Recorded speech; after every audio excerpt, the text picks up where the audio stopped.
എല്ലാവർക്കും നമസ്കാരം. പ്രാർത്ഥനാസ് വേൾഡിലേക്ക് സ്വാഗതം. ഇന്ന് ഞാൻ വന്നിട്ടുള്ളത് ഒരുപാട് പേര് എന്നോട് ഇപ്പോഴും ചോദിച്ചുകൊണ്ടിരിക്കുന്ന ഒരു ചോദ്യത്തിനുള്ള ഉത്തരമായിട്ടാണ്. വെള്ളവസ്ത്രങ്ങൾ കഴുകുന്നതാണ് ഇന്നത്തെ വീഡിയോ. നമ്മുടെ വീട്ടമ്മമാർക്ക് എപ്പോഴും അതൊരു തലവേദനയാണ്. പ്രത്യേകിച്ചും ചെറിയ കുട്ടികളൊക്കെ ഉള്ളവരാണെങ്കിൽ സ്കൂളിൽ നിന്ന് വരുമ്പോൾ യൂണിഫോം ഒരു പ്രത്യേക അവസ്ഥയിൽ തന്നെ ആയിരിക്കും. എങ്ങനെ കഴുകിയാൽ അത് വൃത്തിയാവില്ല. പിന്നെ നന്നായിട്ട് ഉരച്ചൊക്കെ കഴുകിക്കഴിഞ്ഞാൽ അത് കേടാവുകയും ചെയ്യും. അപ്പോൾ അങ്ങനെയുള്ളവർക്കൊക്കെ പരീക്ഷിച്ച് നോക്കാവുന്ന നല്ല ബ്രൈറ്റായിട്ട് കിട്ടുന്ന ഇപ്പോൾ കുറച്ച് നാളുകളായിട്ട് ഞാൻ എപ്പോഴും ഫോളോ ചെയ്യുന്ന ഒരു മെത്തേഡാണ് ഇന്നത്തെ വീഡിയോയിൽ ഉൾപ്പെടുത്തിയിരിക്കുന്നത് കേട്ടോ. അപ്പോൾ നിങ്ങളെല്ലാവരും ഇതുപോലെ ട്രൈ ചെയ്ത് നോക്കണം. എന്നിട്ട് റിസൾട്ട് എന്നോട് പറയണം. അപ്പോൾ നമുക്ക് വീഡിയോയിൽ എന്താണെന്ന് നോക്കിയിട്ട് വരാം. ഇന്ന് ഞാനിവിടെ ഒരു യൂണിഫോം തന്നെയാണ് കഴുകാനായിട്ട് എടുത്തിട്ടുള്ളത്. കണ്ടോ, ഇതിൻ്റെയൊക്കെ പാൻറ്റിൻ്റെ ബാക്കിലൊക്കെ നിറച്ച് അഴുക്കാണ് പിടിച്ചിട്ടുള്ളത്. എൻ്റെ മോന് വെനസ്ഡേ ആണ് വൈറ്റ് യൂണിഫോം ഉള്ളത്. അപ്പോൾ ആ ദിവസത്തെ യൂണിഫോമാണ് ഈ കാണുന്നത്. നന്നായിട്ട് അഴുക്കൊക്കെ പിടിച്ചിട്ടുണ്ട്, കോളറിലും എല്ലാം ഉണ്ട്. അപ്പോൾ ഇത് ഞാനൊന്ന് കഴുകിയിട്ട് കാണിച്ചു തരാം. ഇവിടെ ഞാൻ ഈ ബക്കറ്റിൽ ഒരു 2 ലിറ്ററോളം കഷ്ടി വെള്ളം എടുത്തിട്ടുണ്ട്. ഇത് സാധാരണ വെള്ളമാണ്. പിന്നെ അതിലോട്ട് കുറച്ച് ചൂടുവെള്ളം കൂടി ഒഴിച്ചു കൊടുക്കുക. ഒരു മിനിമം ചൂട്, ആവറേജ് ചൂടാണ് നമുക്ക് ആവശ്യമായിട്ടുള്ളത്. നല്ല ചൂടുവെള്ളം വേണ്ട, എന്നാൽ നമ്മുടെ കൈ പൊള്ളാത്തൊരു ചൂടുവെള്ളം മതി. എന്നിട്ട് അതിലോട്ട് ഞാനിപ്പോൾ ചേർക്കുന്നത് ഒരു 1/4 കപ്പ്, അതായത് നമ്മുടെ വീട്ടിൽ യൂസ് ചെയ്യുന്ന ഗ്ലാസ്സിലെ അതിലൊരു 1/4 ഗ്ലാസോളം വിനാഗിരി എടുക്കുക. എന്നിട്ട് നമ്മുടെ ഈ യൂണിഫോം ഒരു ഓവർനൈറ്റ് അതിൽ മുക്കി വയ്ക്കുക. അപ്പോൾ വിനാഗിരി ചേർക്കുന്നതുകൊണ്ട് എന്തെങ്കിലും ഡ്രസ്സിന് പ്രശ്നമുണ്ടോ എന്ന് പലർക്കും ഇപ്പോൾ സംശയം തോന്നുന്നുണ്ടാവും. ഒരു പ്രശ്നവുമില്ല. വിനാഗിരി നല്ലൊരു ബ്ലീച്ച് പോലെ വർക്ക് ചെയ്യും. നല്ല വൃത്തിയാക്കാനായിട്ട് അത് നല്ല എഫക്റ്റീവാണ്. ഇതിന് പകരം നമുക്ക് വേണമെങ്കിൽ ചെറുനാരങ്ങയുടെ നീരും യൂസ് ചെയ്യാം. പക്ഷേ ഒരുപാട് വേണ്ടി വരില്ലേ ചെറുനാരങ്ങ? വില നോക്കുമ്പോൾ നമുക്ക് വിനാഗിരി ആയിരിക്കും നമുക്ക് സാധാരണ ചെയ്യാൻ പറ്റുന്ന കാര്യം. വിനാഗിരിക്കാകുമ്പോൾ വില കുറവല്ലേ. അപ്പോൾ എന്നിട്ട് നമുക്ക് ഈ ഡ്രസ്സ് ഇതിൽ മുക്കി വയ്ക്കാം. ഇപ്പോൾ വല്ലാതെ അഴുക്കൊന്നുമില്ലെങ്കിൽ രാത്രി മുഴുവനൊന്നും മുക്കി വയ്ക്കേണ്ട, ഒരു 2 മണിക്കൂറൊക്കെ മതി. അതിനുശേഷം നമുക്ക് ബാക്കിയുള്ള കാര്യങ്ങൾ ചെയ്യാം. ഞാനിവിടെ ഇതിപ്പോൾ ഒരു 2 മണിക്കൂറൊക്കെ കഴിഞ്ഞിട്ടുണ്ട് വിനാഗിരിയിൽ മുക്കി വെച്ചിട്ട്. എന്നിട്ടിപ്പോൾ അതിലേക്ക് 1 ടേബിൾ സ്പൂൺ ബേക്കിംഗ് സോഡയും പിന്നെ അടുത്തതായിട്ട് ചേർക്കുന്നത് ലിക്വിഡായിട്ടുള്ള ഡിറ്റർജൻറ്റ്. ഇപ്പോൾ സോപ്പ് പൊടിക്ക് പകരം ഇതുപോലെ ലിക്വിഡ് ഡിറ്റർജൻറ്റ്സ് നമുക്ക് വാങ്ങാൻ കിട്ടും. അത് കിട്ടണില്ലെങ്കിൽ നിങ്ങൾ ഷാമ്പൂ ഇല്ലേ, ഇപ്പോൾ 1 രൂപയുടെയൊക്കെ സാഷേ പാക്കൊക്കെ വാങ്ങിച്ചു കഴിഞ്ഞാൽ അത് മതി. അതും ഇതിലോട്ട് ചേർത്ത് കൊടുത്തിട്ട് നമുക്കിത് കുറച്ച് സമയം കൂടി മുക്കി വയ്ക്കാം.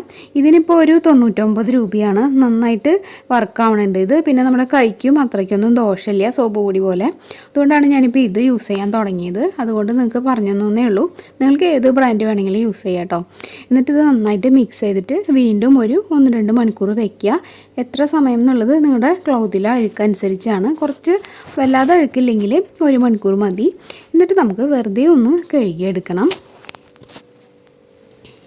ഇത്ര അധികം സമയം സോക്ക് ചെയ്ത് വെക്കണമെന്ന് നിർബന്ധമൊന്നുമില്ല. ഞാനിപ്പോൾ എന്താ ഉദ്ദേശിച്ചതെന്ന് വെച്ചാൽ ഇങ്ങനെ ചെയ്യുമ്പോൾ നമുക്ക് അധികം പിന്നെ ഉരയ്ക്കേണ്ടി വരില്ല. പിന്നെ ഡ്രസ്സിന് അധികം അങ്ങനെ കേടും വരില്ല. നമ്മളിപ്പോൾ നന്നായിട്ട് ബ്രഷൊക്കെ ചെയ്ത് നന്നായിട്ടൊക്കെ വൈറ്റ് ഡ്രസ്സുകൾ കഴുകേണ്ടി വരും അല്ലെങ്കിൽ. അപ്പോൾ പെട്ടെന്ന് യൂണിഫോമൊക്കെ ആകുമ്പോൾ എപ്പോഴും യൂസ് ചെയ്യുന്നതല്ലേ, അപ്പോൾ പെട്ടെന്ന് കേടാവും. ഇങ്ങനെ കുറേ സമയം സോക്ക് ചെയ്ത് വയ്ക്കുമ്പോൾ ഒരുവിധം അഴുക്കും ഇതിൽ തന്നെ പോരും, ആ വെള്ളത്തിൽ തന്നെ ഉണ്ടാവും. പിന്നെ നമ്മൾ ജസ്റ്റ് അധികം ബലമൊന്നും പ്രയോഗിക്കാതെ ഒന്ന് വാഷ് ചെയ്ത് എടുക്കുമ്പോൾ തന്നെ നല്ല നീറ്റായിട്ട് കിട്ടും. കൈ വെച്ച് തന്നെ നമുക്കിങ്ങനെ തിരുമ്പി വാഷ് ചെയ്ത് എടുക്കാൻ പറ്റും. ഇപ്പോൾ ഇതൊരു 2 മണിക്കൂർ കൂടി കഴിഞ്ഞു. ഇപ്പോൾ ടോട്ടൽ ഒരു 4 മണിക്കൂർ ഞാൻ എടുത്തു ഇത് സോക്ക് ചെയ്യാനായിട്ട്. വിനാഗിരി മാത്രമാണ് കൂടുതൽ നേരം സോക്ക് ചെയ്തത്. പിന്നെ അതിലേക്ക് ഇതും കൂടെ ചേർത്തതാണ്. അപ്പോൾ എന്നിട്ട് നോക്കിയേ, കണ്ടോ, ഇതിൻ്റെ കോളറിൻ്റെ കഴുക്ക് ഇപ്പോഴേ തന്നെ പോയിട്ടുണ്ട്. ഇത് തനിയെ പോയതാണ്. അപ്പോൾ ഇനി വേണമെങ്കിൽ ഒന്ന് ഇങ്ങനെ ജസ്റ്റ് ഒന്ന് കൈ വെച്ച് കഴുകി കൊടുക്കാം. എന്നിട്ട് നമുക്ക് നല്ല വെള്ളത്തിൽ വീണ്ടും ഇത് കഴുകി ഊരിയെടുത്താൽ മതി.